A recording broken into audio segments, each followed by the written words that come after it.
Hi, Tess here from Cohesive Conversations. Thanks for watching. Today's workforce has changed forever. We're increasingly having to communicate online, and we'd hope that our co-workers had a little bit more awareness around their communication behaviours, their communication patterns and their words and what they're saying and how people respond to them. We would really hope that they had more awareness. We would hope that our employees would feel safe within the workplace to be able to try new ways to communicate and feel as though the company's got their back. It is a tough challenge, I know. Unfortunately, most people take feedback as criticism, and I understand that. For years, I've been working with clients to help their staff build their communication skills and conflict literacy. I've been looking for new ways to be able to help people and to help more people.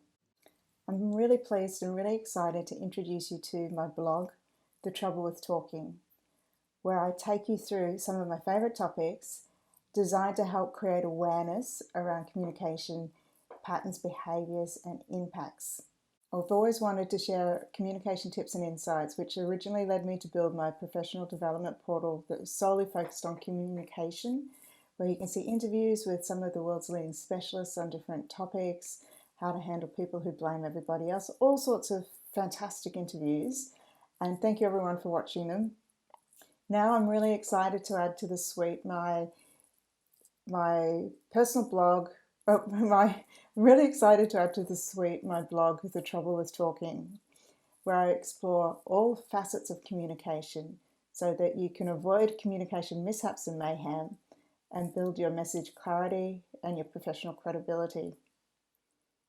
I write on a number of topics, and they are problematic words, words that are have different meanings for different people, and sometimes you wonder why that someone's reacted in the way that they did and it just doesn't make sense to you.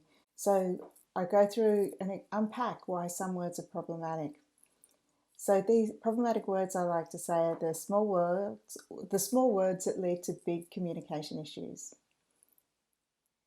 I write on overused words. These words depower your message, take away your presence. These words are almost like giving the listener a sleeping pill because they're losing meaning. I give you alternatives to try and to help you say what you mean and mean what you say.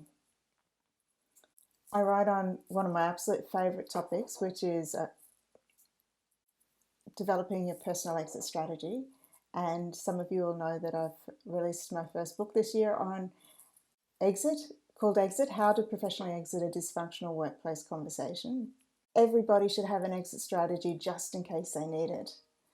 No matter how hard you try, if the conversation's going nowhere, you want to be able to exit and exit professionally and in such a way that you can reconvene and start the conversation again at a later date, looking after your reputation and the reputation of others.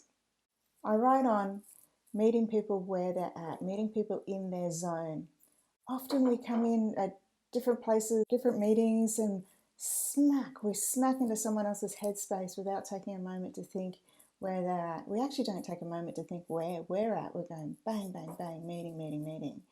So I give you really practical tips and suggestions and things to think about how to create that connection, how to create that engagement, and so that you can meet in a common space and create that connection and engagement. And I write on all facets of the trouble with talking. It's my passion topic. It's something I started writing on years ago, but I wasn't really sure where I was going with it now. And I'm really excited to have launched the blog, The Trouble with Talking, and to be able to share this with you. So I encourage you to sign up to the blog. And here's a suggestion for you. As a leadership team, if you were to discuss one of the articles, let's take the article on but, however, or whatever, and discuss that as a leadership team. Imagine how you could change the tone in the organisation if you as a leadership team and your managers talked about the impacts of those words and then took the opportunity, if they hear somebody saying it, to have a quiet coaching moment. And it's easier than what you think. You could actually say, hey, I noticed that you use the word but. How do you think Joe Smith felt about what you just said and help them unpack it. And then ask them, how could you say it differently? And ask them if they could try that next time. Imagine the change in the tone of the language over a couple of weeks if you encouraged your managers to take those coaching moments. So, something to think about. So that's just a little taste of some of the things that I have been writing on and I will be writing on. So please sign up to my blog. I hope you enjoy it. Feel free to give me feedback and feel free to request some topics that may be of value for you. Above all, be kind to yourself.